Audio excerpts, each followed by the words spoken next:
안녕하세요. 건강 365 아나운서 최인경입니다. 심부정맥 혈전증 어렵죠? 우리 몸에 생길 수 있는 질환들이 참 많다는 생각도 하게 되는데요. 좁은 곳에서 오래 앉아있는 게 문제인 걸까요?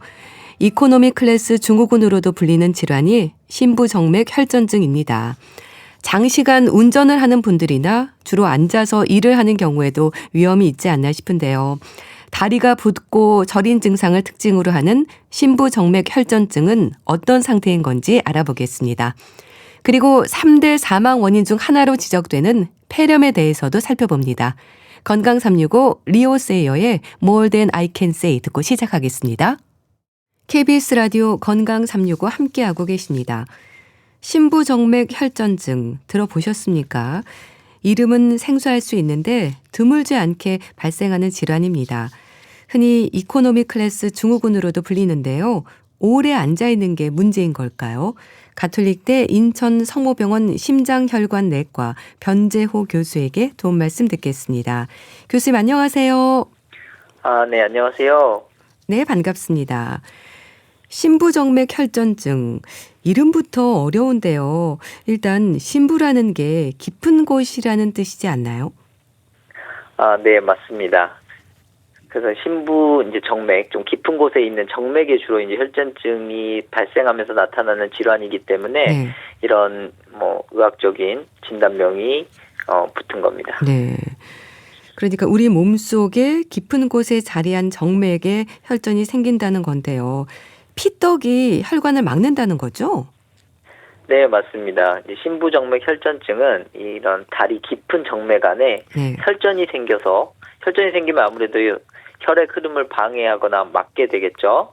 그래서 이런 혈전이 생겨서 정맥 혈류가 정체가 되고 네. 정체가 되면 점점 압력이 증가하고 혈관 손상을 유발하고 이런 염증 반응이 동반되면서 이러한 것들이 문제를 일으키는 질환입니다. 네.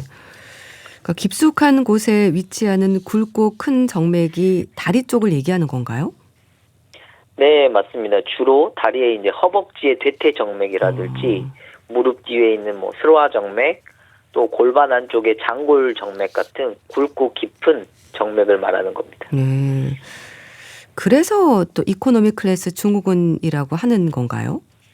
네, 아무래도 그렇죠. 그래서 다리에 잘 생기는 이유가 이제 네. 심장에서 가장 벌고 중력의 영향을 받고 있고 또 네. 오래 앉아 있으면 혈류가 정체되기 때문에 이러한 오랫동안 같은 자세로 움직이지 않고 이제 있다 보면 이러한 혈전들이 생길 수 있기 때문에 이런 이름이 붙게 된 겁니다. 네.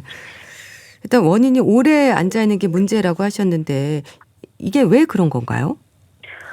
이제 오래 앉아 있는 거는 이제 가장 중요한 원인 중에 하나이고 네. 가장 이런 심부정맥 혈전증을 일으키는 가장 큰 원인, 그러니까 유발되는 상황이 이제 혈류가 정체되고 혈관벽이 손상되고 어떤 혈액 성분의 이제 변화가 생기다 보면서 혈전이 잘 만들어지는 환경이 생기면 이제 이렇게 혈전이 생기게 되고 네. 그게 막음으로써 문제가 생기는 것이죠.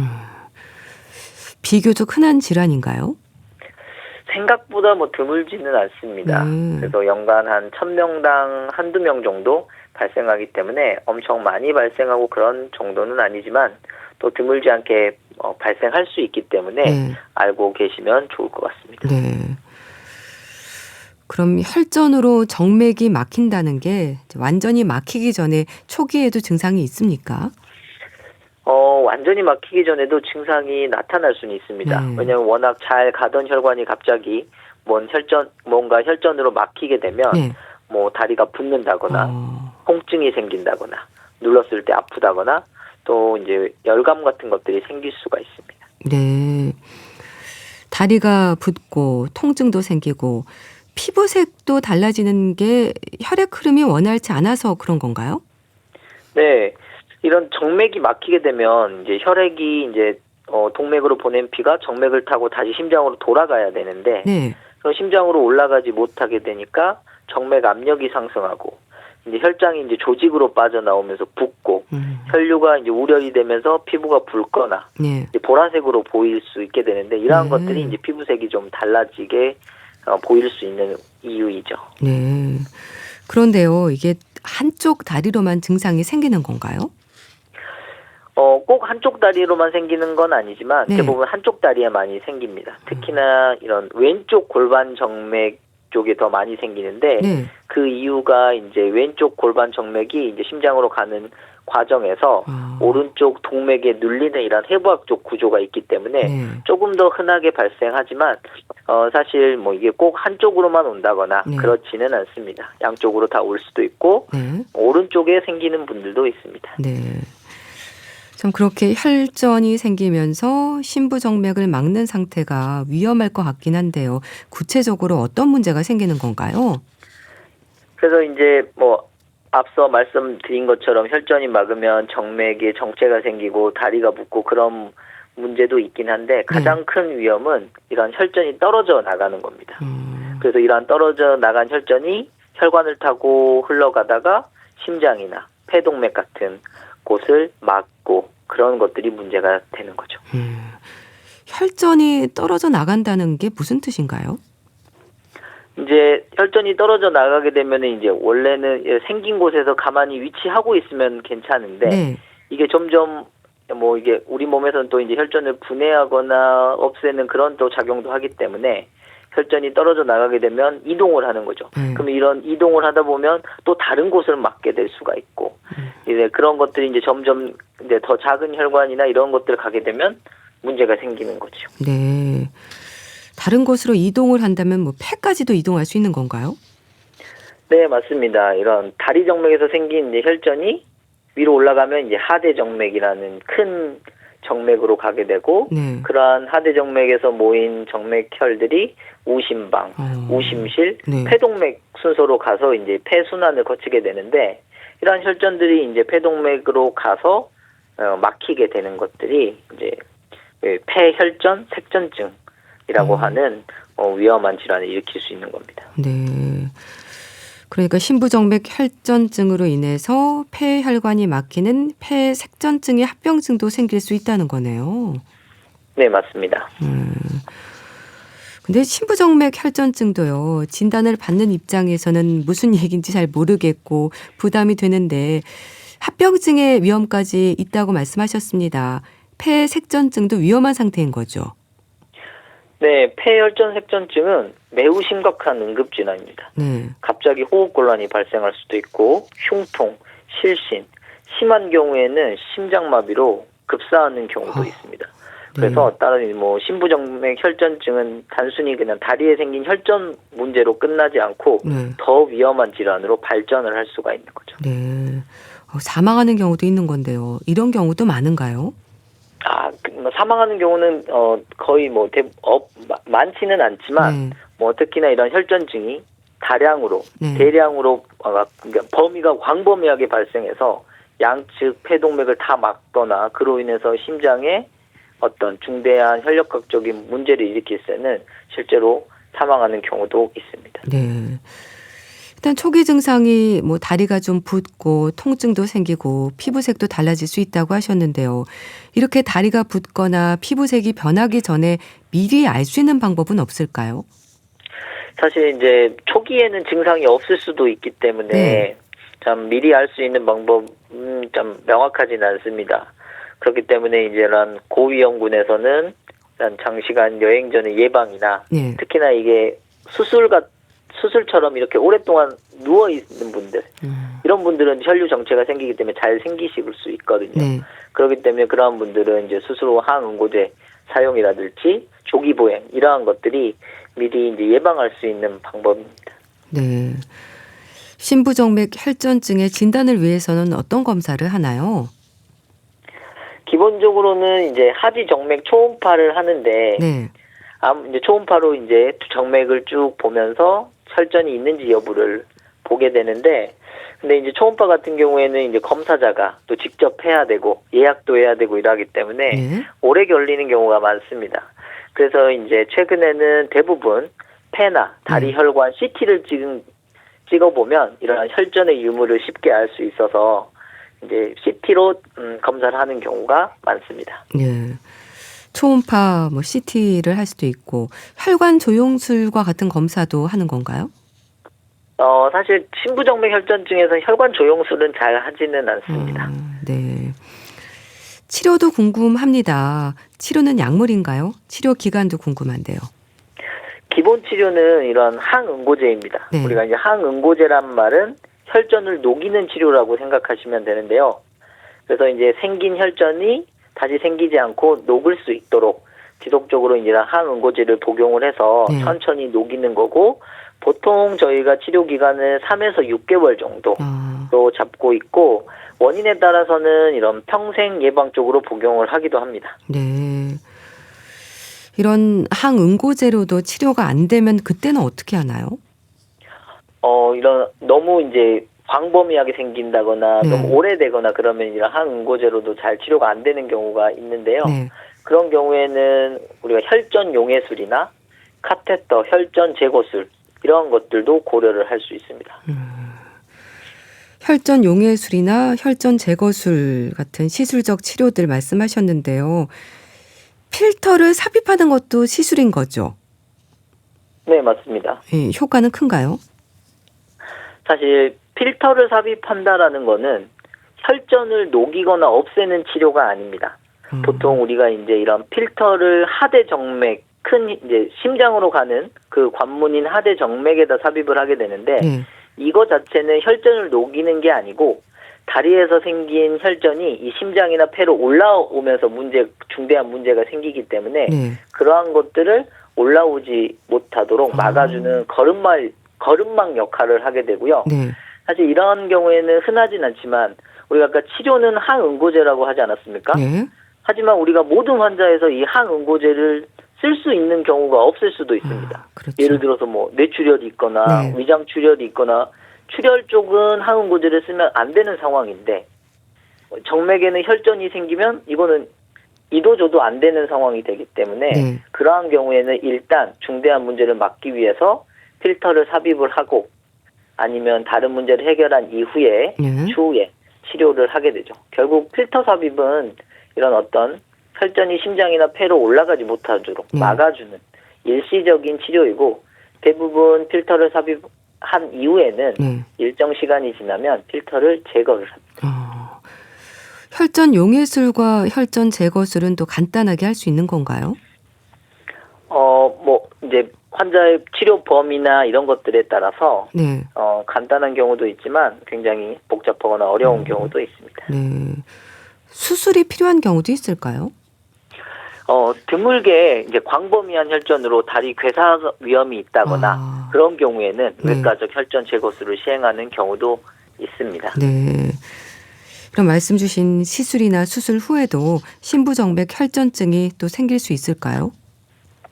네, 이러한 것들은 재발이 가능하고 특히 한번 생긴 분들이 또 재발하는 경우가 많고, 한번 생긴 분이 이런 정맥의 어떤 기능이나 이런 것들이 저하가 되거나 문제가 생기기 때문에 재발하는 경우가 있습니다. 특히나 이런 암 환자라든지 응고 이상 질환자에게서 아무래도 이런 혈전이 잘 발생할 수 있는 상황이어서 재발 위험이 높은 것으로 되어 있습니다. 네. 자, 그렇다면 심부정맥 혈전증을 예방하는 건 혈전이 생기지 않도록 조심해야 하는 걸 텐데요. 방법이 뭔가요? 가장 중요한 핵심은 혈류를 정체시키지 않는 겁니다. 아까 이제 발생할 수 있는 상황이 혈류 정체나 혈관벽 손상, 혈액 성분의 변화 이런 것들을 말씀을 드렸는데, 이렇게 혈류를 정체시키지 않고 자주 움직여주고 스트레칭 같은 것들을 해주면서 자꾸 이런 움직임을 줘야 됩니다. 네. 스트레칭이라고 한다면 어떤 동작을 말하는 걸까요? 예를 들어서 뭐 발목 펌핑이라든지 무릎 굽혔다 펴기, 종아리 수축 운동 이러한 것들이 이제 근육을 수축을 시킴으로써 정맥을 어떤 그런 심장으로 보내는 힘을 도와주게 되고, 그러한 것들이 이제 예방을 할 수 있는 필요한 운동이라고 하겠습니다. 네. 그 발목 범핑이라는 게 까치발을 들거나 하는 동작인가요? 그렇다고 볼 수 있습니다. 네. 이게 도움이 되는 이유가 뭔가요? 결국은 이제 다리 쪽에서 잘 생기고 그러기 때문에 이제 종아리 근육이 이제 수축을 하게 되면 이게 이제 근육이 수축하는 힘이 정맥 혈액을 이렇게 위로 밀어 올리는 힘을 받게 되면 아무래도 정맥이 좀 정체돼 있는 분이나 이런 분들은 추가적인 어떤 수축의 힘으로 힘을 받기 때문에 이런 혈류 정체를 줄일 수 있는 방법이죠. 네. 물을 많이 마시는 것도 도움이 된다고 하던데요. 이게 어떤 효과가 있을까요? 우리가 탈수가 되게 되면 혈액을 끈적하게 만드는데 이런 충분한 수분 섭취는 이런 혈전 위험을 낮출 수 있는 효과를 갖기 때문에 네. 예방에 도움이 될 수 있습니다. 네. 일단 혈류를 정체시키지 않는 게 중요하다고 하셨는데 참 일상에 이렇게 습관이 되면 좋은 방법들이 많네요. 네, 맞습니다. 그래서 장시간 오래 앉아 있거나 이런 일을 하시는 분들은 네. 1시간마다 일어나서 좀 스트레칭을 해준다거나 그다음에 또 장거리 이제 비행 할 때는 압박 스타킹을 신고 오랫동안 앉아 있는 경우에는 좀 몸을 풀어준다거나 일어나서 네. 그다음에 이제 수술 때문에 오랫동안 누워 있으신 분들은 아프다고 계속 누워 있지 말고 조기 보행을 하는 것들이 네. 이러한 혈류 정체를 예방을 해서 이런 혈전이 생기는 위험들을 낮출 수 있는 그런 습관들이겠네요. 네. 그럼 심부정맥 혈전증을 의심할 수 있는 아주 초기 증상이랄까요? 증상을 알기가 쉽진 않다고 하셨는데 눈여겨볼 수 있는 증상들이 있다면 좀 알려주세요. 한쪽 다리만 붓는다던가 네. 아니면 종아리 통증이 지속된다. 눌렀을 때 통증이 있다. 갑자기 숨이 찬다. 네. 이럴 경우에는 병원을 방문해서 진찰을 받아보는 것이 좋을 것 같습니다. 네, 알겠습니다. 자, 오늘은 심부정맥 혈전증은 어떤 상태인 건지 자세히 알아봤는데요. 가톨릭대 인천 성모병원 심장혈관내과 변재호 교수와 함께했습니다. 말씀 감사합니다. 감사합니다. KBS 라디오 건강 365 함께하고 계신데요. 김현철의 오랜만에 듣고 다시 오겠습니다. KBS 라디오 건강 365 함께하고 계십니다. 폐렴은 세균이나 바이러스가 원인이 되는 감염성 질환입니다. 폐 조직에 염증이 생기는 거죠. 특히 노인들에게는 생명의 위험을 느낄 수 있는 질환이어서 늘 신경이 쓰이는데요. 인제대학교 의과대학 가정의학과 김경우 교수에게 도움 말씀 듣겠습니다. 교수님 안녕하세요. 네, 안녕하세요. 폐렴이 3대 사망 원인으로도 지적이 되지 않나요? 네, 그렇습니다. 이제 폐렴은 한국 주요 사망 원인 3위가 됐는데요. 네. 24년도 통계청 사망 원인 통계를 살펴보게 되면 1위는 이제 암 사망이 되겠고, 네. 2위는 이제 심장 질환으로 인한 사망, 그리고 3위가 이제 폐렴으로 인한 사망인데 한 해에 약 35만 8천여 분이 돌아가시게 되는데 그 중에서 폐렴으로 돌아가시는 분은 3만 명 정도, 한 8.4% 비중을 이제 차지하고 있는데 우리가 이제 폐의 역할을 좀 한번 생각해 보시게 되면 조금만 숨을 참아도 힘드실 정도로 우리가 끊임없이 호흡을 하고 있고 그 과정에서 많은 공기가 들어왔다 나갔다 하면서 우리가 외부 공기와 호흡을 하고 있는데 병원체 바이러스나 세균 입장에서는 그만큼 우리 몸에 쉽게 침투할 수 있는 과정이 될 수가 있겠고 또 이렇게 들어간 공기는 산소를 공급하고 또 이산화탄소를 내보내는 우리 혈관에서 이제 가스 교환이 일어나야 되는데 그만큼 공기와 혈관이 만나는 많은 표면적이 필요하고 또 그만큼 또 점막이 얇기 때문에 우리가 세균이나 바이러스가 들어왔을 때 굉장히 치명적인 감염이 생길 수 있는 그러한 장기라고 할 수가 있겠는데 우리가 물론 이제 그렇기 위해서 이제 나쁜 공기가 들어오는 것을 방지하기 위해서 이상한 냄새 나거나 이제 위험한 냄새가 나면 반사적으로 좀 피하신다든지 아니면 기침이나 재채기를 반사적으로 해서 안 좋은 성분을 내보내고 보호하고 청소하고 이러한 역할을 하긴 하지만은 아무래도 감염에 취약하고 또 이제 목은 공기 통로이기도 하지만 또 음식물이 지나가는 통로일 수가 있기 때문에 그 과정에서 이제 구강의 세균이라든지 또 역류된 음식물이 목을 통해서 기도로 흡인이 되는 또 그러한 취약성을 가지고 있다고 할 수가 있겠습니다. 네. 좀 폐렴의 위험에 대해 말씀 주셨는데요. 폐렴으로 인한 사망 위험이 특히 노인들에게 높은 이유가 뭘까요?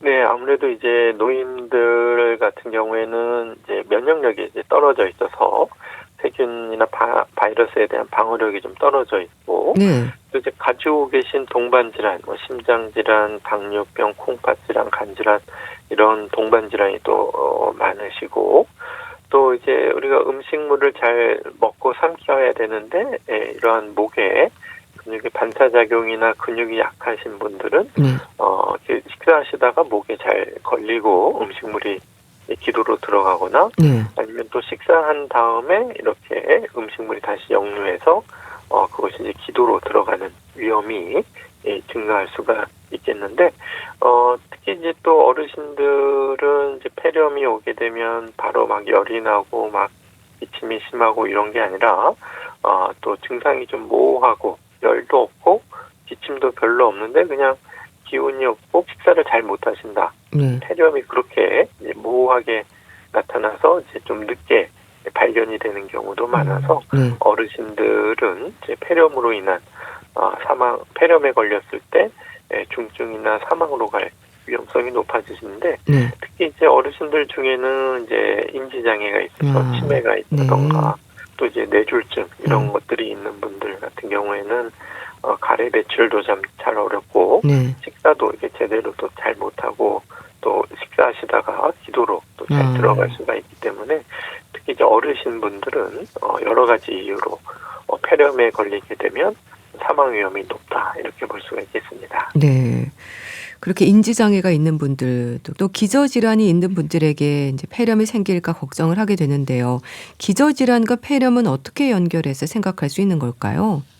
네, 아무래도 기저질환이 있는 것 자체가 면역력을 이제 떨어뜨리게 되고 여러 가지 공기를 통해서 들어온 세균이나 바이러스에 대한 방어력을 이제 떨어뜨리게 되고요. 그리고 이제 우리가 폐렴이 있을 때 사용하게 된 항생제 같은 경우에도 항생제에 의한 독성이나 부작용이 나타난다든지 아니면은 항생제가 충분히 우리가 작용하도록 폐혈관으로 잘 전달이 안 된다든지 이러한 기저질환으로 인해서 또 폐에 또 이제 만성 폐쇄성 폐질환이라고 해서 폐기종이 있다든지 폐의 구조적인 문제가 동반되면서 특히 기저질환이 있는 분들은 폐렴에 걸리시게 되면 이제 또 치료가 굉장히 어렵다고 할 수가 있겠습니다. 네, 폐렴이 폐 조직에 발생하는 염증인 거죠? 네, 그렇습니다. 이제 폐렴은 이제 폐포에 미생물이 침투해서 이제 염증이 생기는 감염성 질환이라고 할 수가 있겠는데요. 이렇게 폐에 염증이 생기면은 이제 폐의 역할이 떨어지는 폐의 역할이라고 할 수 있는 산소와 이산화탄소 공기 교환이 떨어지게 되니까 이제 저산소증, 이제 숨이 차고 또 제대로 우리 몸에 산소 공급이 안 되는 그런 증상과 또 이산화탄소 배출이 잘 안 돼서 이산화탄소가 쌓이는 호흡부전 위험성이 높아지게 되고 또 이제 이러한 폐 조직 자체는 이렇게 폐포 단위별로 격벽이 없기 때문에 한 군데에서 생긴 염증이나 고름이 다른 방으로 쉽게 또 이렇게 넘어갈 수가 있어서 염증이 빠르게 번질 수가 있겠고요.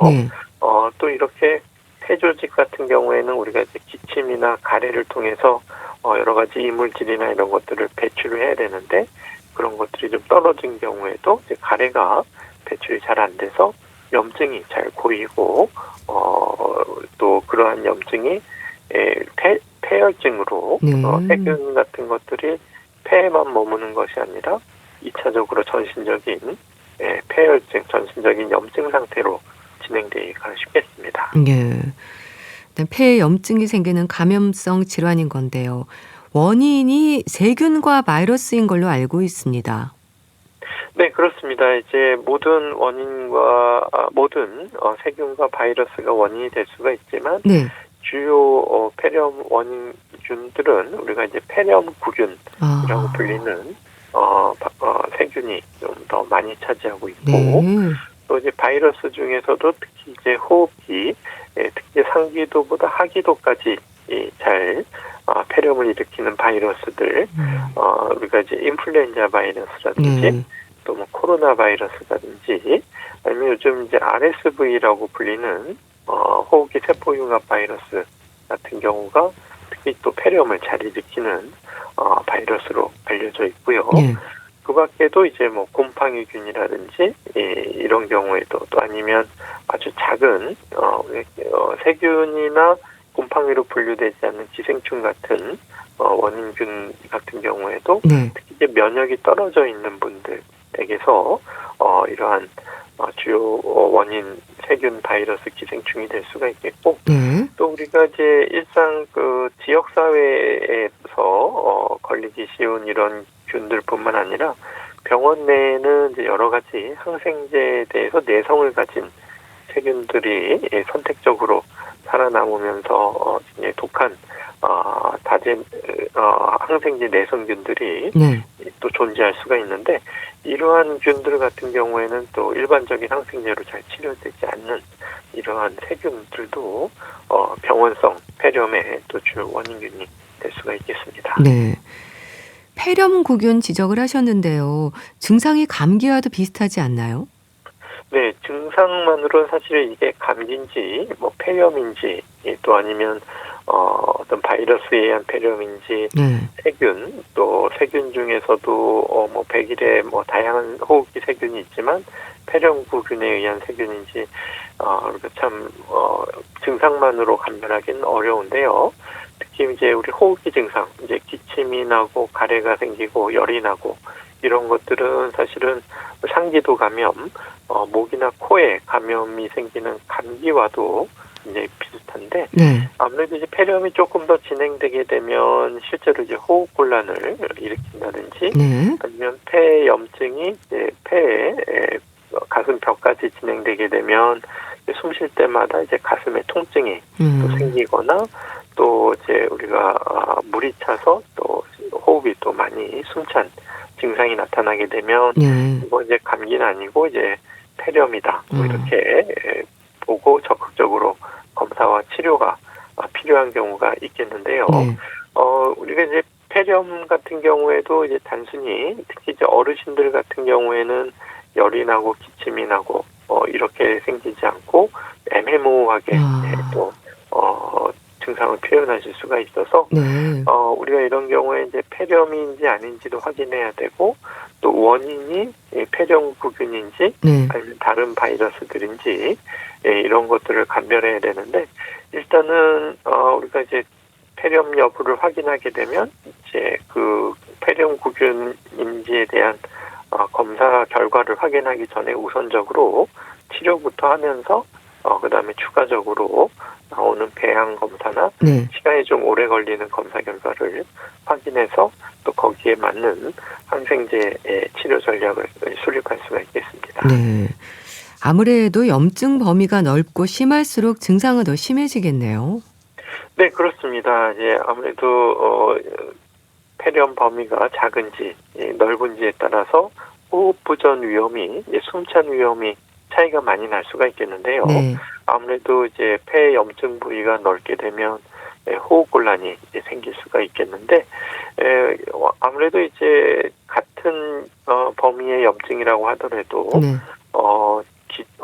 워낙 폐 기능이 떨어져 있는 분들, 만성 폐쇄성 폐질환이 있거나 또 아니면 폐 기능 자체가 좀 많이 약하신 분들은 작은 염증만 생겨도 금방 호흡 부전이 생기는 경우가 있겠고 또 염증이 이제 세균 자체에 의한 이러한 고름 때문에 생기는 폐렴도 있지만은 이러한 외부 감염에 대해서 우리 몸이 면역 반응을 하는 이러한 면역 물질, 우리 사이토카인이라고 하는데 이런 것들이 너무 과도하게 분비되는 경우에도 이 사이토카인에 의해서 직접 폐에 염증이 전체적으로 빠르게 진행되는 경우에도 감염에 대한 염증 자체보다는 우리 몸의 면역 반응에 의한 염증 반응이 너무 세게 빠르게 진행되는 경우에도 호흡 부전으로 빠르게 진행될 수가 있겠습니다. 비교적 초기에 발견할 수 있는 위험 신호랄까요? 초기 치료를 위해서 민감할 필요가 있는 부분이 있지 않을까 싶은데요. 네, 아무래도 이제 외부적인 원인균이나 예. 또 이런 것들이 얼만큼 독하고 이제 빠르게 진행됐는가 이런 것들을 한 가지 지표로 볼 수도 있겠지만 네. 또 그 걸리시는 분들이 이제 어떤 분들이 걸렸느냐에 따라서 또 민감하게 볼 필요가 있겠는데 네. 똑같은 균에 노출되더라도 아무래도 고령의 어르신이라든지 기존에 폐나 심장이 안 좋았다든지 이런 분들은 조그만 폐렴이 걸려도 빠르게 진행될 수가 있기 때문에 네. 초기에 이제 조금 기침을 하고 열나고 이제 우리가 이제 폐 기능이 떨어지게 되면 산소 수치가 떨어지게 되는데 그렇죠. 이런 분들은 이제 숨이 차다 이렇게 표현하시는 것보다는 네. 입맛이 없다, 어지럽다. 네. 이렇게 저산소증을 어지럽다고 표현하시는 경우도 있기 때문에 네. 고령의 어르신이나 이제 면역 저하자, 기저질환자 분들이 뭔가 좀 이렇게 기침도 가래도 좀 있는 것 같으면서 기침이나 가래는 경미한 것 같지만 뭔가 너무 전신적으로 기운이 없고 이상하다 이런 경우에도 민감하게 빨리 감지를 하셔서 진료를 받고 우리가 청진기로 이렇게 호흡음을 들어보기만 해도 좀 폐렴을 좀 많이 의심할 수가 있겠고 요즘은 이제 엑스레이나 CT 검사 같은 것들이 많이 좀 손쉽게 가능하기 때문에 초기에 검사를 하고 또 이런 것들이 이제 염증으로 폐혈증, 혈액 검사를 통해서 염증이 어느 정도 진행됐는지도 함께 병행 검사를 하면서 초기에 적극적인 항생제 치료와 또 산소가 떨어져 있는 분들에게는 산소 공급, 뭐 혈압이 떨어져 있고 탈수가 되어 있다든지 이런 경우에도 거기에 맞는 여러 가지 지지적인 치료들을 빨리 신속하게 하는 것이 중요하겠습니다. 네. 뭐 기침 가래가 있는데 입맛이 없다, 어지럽다, 뭐 기운이 없다 이렇게 말씀하시면 의심해 보라고 하셨는데요. 그러니까 폐렴에 대한 두려움은 폐혈증이라든지 중증으로 진행이 되는 게 아닐까 싶습니다. 노인들에게는 폐혈증으로 이어질 위험이 높다는 거죠? 네, 그렇습니다. 이제 폐렴은 그 감염 자체도 이제 두려운데요. 네. 여러 가지 호흡 부전, 숨을 차게 만들고 또 이거 빠르게 감염이 확산되는 특히 이제 폐혈증이라는 거는 전신적으로 균이 돌아다니면서 여러 가지 장기에 염증을 일으키는 그러한 상태가 되고 전신적인 염증 상태는 이제 혈압을 또 떨어뜨리기 때문에 조금만 혈압이 떨어져도 이제 심장이나 또 콩팥이 안 좋은 분이나 또 기존에 뇌졸중이 있다든지 이런 분들은 조금만 혈압이 떨어져도 이제 치명적일 수가 있기 때문에 특히 이제 어르신들에게는 폐혈증과 그것으로 인한 저혈압 쇼크, 여러 가지 장기, 다장기 부전, 기능 부전 이런 것들 위험이 굉장히 높다고 할 수가 있겠습니다. 네. 그런데요, 이제 폐렴 예방을 위한 백신이 있잖아요. 노인들에게는 무료 접종인 거죠. 네, 우리가 폐렴 예방을 위해서는 이제 여러 가지 알려진 주요 원인 바이러스와 세균에 대한 예방 백신이 있는데요. 물론 아직까지 모든 세균에 대해서 다 모든 바이러스에 대한 예방이 있는 건 아니지만 주요 이제 폐렴 구균이라는 세균에 대해서는 이제 백신이 개발되어 있고 이런 폐렴 구균에 대한 백신도 예전부터 현재까지 계속 끊임없이 새로운 백신들이 나오고 있는데 이제 말씀하신 어르신들 무료 접종 같은 경우에는 이제 좀 나온 지 예전에 나온 23가의 폐렴구균 백신이 있는데요. 물론 이제 이 폐렴구균 백신은 안 맞는 것보다는 이제 맞는 것이 훨씬 폐렴 예방 효과가 있기 때문에 그리고 무료로 보건소나 위탁기관에서 예방 접종이 가능하기 때문에 무료로 이제 맞으시는 것이 좋은데 요거 하나만으로는 조금 더 부족할 수가 있기 때문에 그다음에 추가로 나온 폐렴구균 백신을 하나 더 맞는 것이 좀 더 권장될 수가 있겠고요. 그다음에 이제 폐렴구균 백신도 중요하지만 사실은 많은 분들의 폐렴이 1차적으로는 바이러스 감염이 먼저 생기고 나서 그 바이러스로 인해서 2차적으로 세균 감염이나 또 폐기능 저하, 폐렴 이렇게 진행되는 경우가 많기 때문에 네. 권장되는 바이러스들에 대한 예방 접종, 그러니까 매해마다 가을에 인플루엔자 백신을 꼭 맞으신다든지요. 그리고 이제 코로나 백신 같은 경우에도 많은 분들이 좀 어느 정도 항체가 생겼지만 여전히 또 코로나에 감염되면 또 합병증이 잘 생기는 분들이 있기 때문에 네. 무료로 권고되는 코로나 백신도 반드시 접종하시는 것이 좋겠고, 최근에는 또 이제 RSV라고 하는 호흡기 세포융합 바이러스에 대한 백신도 개발되어 있기 때문에 네. 주치의와 상의하셔서 그런 바이러스에 대한 백신도 함께 고려하시는 것이 도움이 되겠습니다. 네, 알겠습니다. 자, 오늘은 폐렴의 원인과 치료에 대해서 말씀드렸는데요. 인제대학교 의과대학 가정의학과 김경우 교수와 함께했습니다. 감사합니다. 네, 감사합니다. 최성원의 이별이란 없는 거야 보내드리면서 인사드릴게요. 건강365 아나운서 최인경이었습니다. 고맙습니다.